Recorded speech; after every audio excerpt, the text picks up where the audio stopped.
नमस्कार मित्रों, आज की वीडियो में सर्व अक्षोभिणी मुद्रा की विधि और लाभ के बारे में जानते हैं। मित्रों, जीवन के हर क्षेत्र में तरक्की करना इंसान का परम कर्तव्य होता है और उसकी अभिलाषा होती है कि उसकी सभी मनोकामनाएं पूर्ण हों। इसके लिए हमारे ऋषियों ने योग और तंत्र दोनों में एक प्रकार की मुद्राएं बताई हैं, जिससे जीवन के हर क्षेत्र में आदमी उन्नति कर सकता है और अपनी मनोकामना पूर्ण कर सकता है। तो जानते हैं सर्व अक्षोभिणी मुद्रा। इसके करने से हमारे शरीर में ब्लड का सर्कुलेशन ठीक होता है, यानी ब्लड का सर्कुलेशन अधिक होने से भी अनेक प्रकार की बीमारियां हो जाती हैं। जैसे हम धतूरा या बेलाडोना का इस्तेमाल करते हैं या नशीली चीज़ों का इस्तेमाल करते हैं, तो उनसे भी ब्लड सर्कुलेशन ज़्यादा हो जाता है और उससे हाइपर टेंशन भी होता है, सिर में दर्द होता है, बेचैनी होती है, उससे नाना प्रकार की बीमारियां हो जाती हैं। इसलिए ब्लड का सर्कुलेशन यथा योग्य ठीक प्रकार से होना भी ज़रूरी है। इसके लिए सर्व अक्षोभिणी मुद्रा बहुत ही लाभदायक है।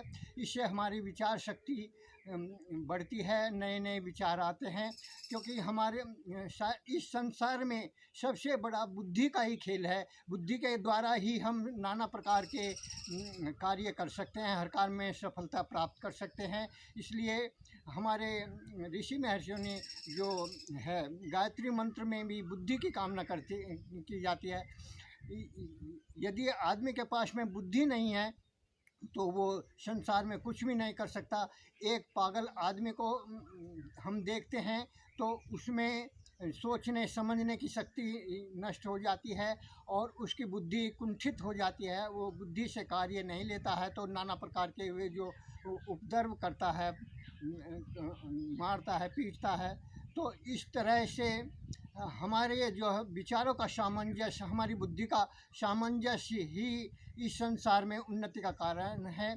तो ये मुद्रा हमारी जो बुद्धि को, सोचने की शक्ति को प्रभावित करती है, जिससे नाना प्रकार के विचार आते हैं। इस संसार में विचार शक्ति ही सबसे बड़ी है, क्योंकि विचार से ही हम एक नए आविष्कार का कर सकते हैं, नई नई बातें कर सकते हैं। तो इससे हमारे मन में जो विचारों की तरंगे उत्पन्न होती हैं और जिससे हम सब मनोवांछित कार्य, मनोकामनाएं अपने पूर्ण करते हैं।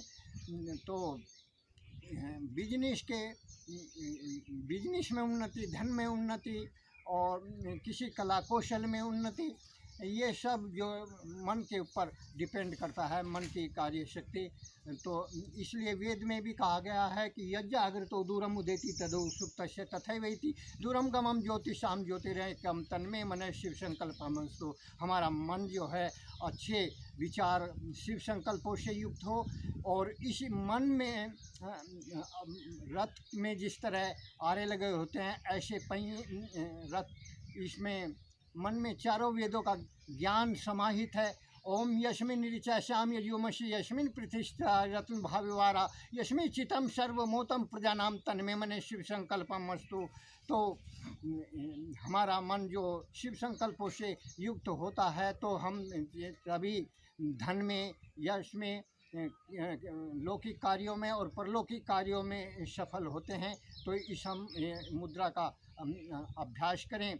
तो इस मुद्रा का अभ्यास बहुत ही आसान है। किसी भी आसन पर बैठ करके हम अपने जो दोनों हाथों को सामने रखते हुए और ये तीनों अंगुलियों को आपस में मिला करके अंगूठे को इनके पोर से मिलाते हैं और दोनों तर्जनी को सीधा खड़ा करते हैं। और इस मुद्रा को हम अपने मणिपुर चक्र पर लगा करके ध्यान जो अपना आज्ञा चक्र में केंद्रित करते हैं और सांसों पर अपना ध्यान केंद्रित करते हैं। देखते हैं कि सांस का आवागमन कैसे हो रहा है, सांस कैसे आ रहा है, कैसे जा रहा है। और इसका हम 10 प्राणायाम तक इसका अभ्यास करते हैं। प्राणायाम जो है वो 3 तरह का, जिसमें हम सांस को पहले संपूर्ण सांस को बाहर निकाल देते हैं और फिर सांस को धीरे धीरे अंदर आंतरिक कुंभक करते हैं और यथाशक्ति जितना भी हम देर तक रोक सकते हैं रोकें और धीरे धीरे फिर उसको बाहर निकालते हैं। इस तरह से एक प्राणायाम पूरा होता है। 10-15 प्राणायाम इस प्रकार करने चाहिए और इस मुद्रा का 5-10 मिनट का अभ्यास करने से हमें मनोवांछित सफलता मिलती है, हमारी मनोकामनाएं पूर्ण होती हैं। तो इस मुद्रा का हम अभ्यास करते हैं एक बार।